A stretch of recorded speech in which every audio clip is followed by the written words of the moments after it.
अगर middle east war और ज्यादा बढ़ गया तो इंडियन स्टॉक मार्केट की कुछ कंपनीज को सबसे ज्यादा झटका लग सकता है। लेकिन ये कंपनीज ऑयल कंपनीज नहीं है, बल्कि कुछ ऐसी कंपनीज हैं जिनके बारे में इन्वेस्टर यूजुअली सोचते ही नहीं है। अब सवाल ये है, वॉर मिडिल ईस्ट में हो रहा है तो इंडियन कंपनीज को उससे क्या कनेक्शन है? लेकिन रियलिटी ये है, इंडिया की काफी लिस्टेड कंपनीज का मेजर बिजनेस मिडिल ईस्ट से ही होता है। और अगर कॉन्फ्लिक्ट और ज्यादा बढ़ता है तो सिर्फ ऑयल प्राइसेस ही नहीं बढ़ेंगे, कुछ इंडियन कंपनीज के एक्सपोर्ट, इंफ्रास्ट्रक्चर प्रोजेक्ट और रेवेन्यू पर बहुत ज्यादा असर पड़ सकता है। तो अब सवाल ये उठता है कि वह कौन सी इंडियन कंपनीज हैं जो कि मिडिल ईस्ट पर इतना ज्यादा डिपेंडेंट है। इस वीडियो में हम एग्जैक्टली यही डिकोड करेंगे कि इंडिया का ईरान के साथ ट्रेड एक्सपोजर कितना है, इंडिया का इजराइल के साथ बिजनेस कैसा है, सब कुछ हम इस वीडियो में समझेंगे। तो चलिए शुरू करते हैं।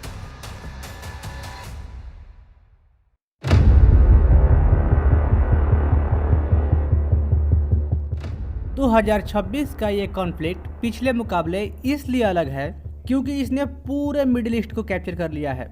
मिसाइल्स और स्ट्राइक की वजह से यूएई, कतार, कुवैत, सऊदी अरेबिया जैसे स्टेबल रीजन में भी खतरे की घंटी बज रही है। ईरान के सुप्रीम लीडर की रिपोर्टेड डेथ के बाद इनस्टेबिलिटी और ज्यादा बढ़ गई है। इंडियन कॉर्पोरेट सेक्टर के लिए रिस्क अब सिर्फ मार्केट वॉलेटिलिटी तक नहीं है, यह एक असेट वल्नरेबिलिटी बन गया है। इजराइल का हाइफा पोर्ट हो या सऊदी का बड़ा कंस्ट्रक्शन साइट, अब सब एक्टिव कॉन्फ्लिक्ट जोन में है। किसी भी समय ईरान इन पर अटैक कर सकता है। इंडिया और ईरान का ट्रेड रिलेशनशिप काफी रेजिलियंस रहा है, लेकिन यह बहुत ही लिमिटेड कमोडिटीज पर डिपेंड करता है। जैसे कि FY24 और FY25 में बायलैटरल ट्रेड लगभग $1.68 बिलियन का हुआ करता था। इंडिया से ईरान होने वाले एक्सपोर्ट में बासमती राइस, टी और शुगर का डोमिनेंस ज्यादा है। ईरान से आने वाला import mostly non oil product होता है, जैसे कि केमिकल और फ्रूट तक ही लिमिटेड है, क्योंकि इनका जो एनर्जी इंपोर्ट होता था वह सैंक्शन की वजह से पहले ही कोलैप्स हो चुका है। अगर आप इस चार्ट को ध्यान से देखेंगे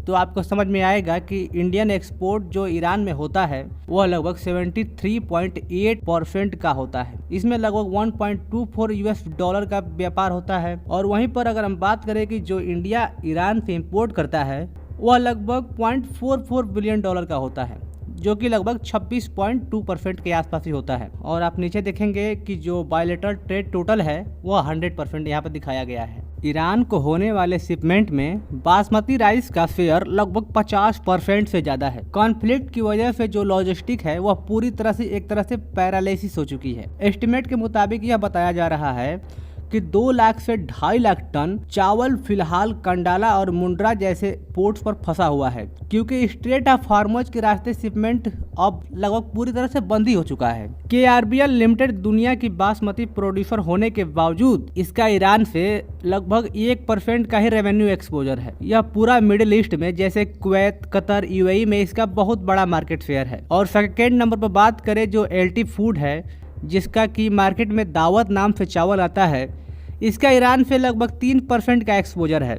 लेकिन पूरे जो मिडिल ईस्ट है उसमें लगभग 38 से 45% का रेवेन्यू जनरेट होता है।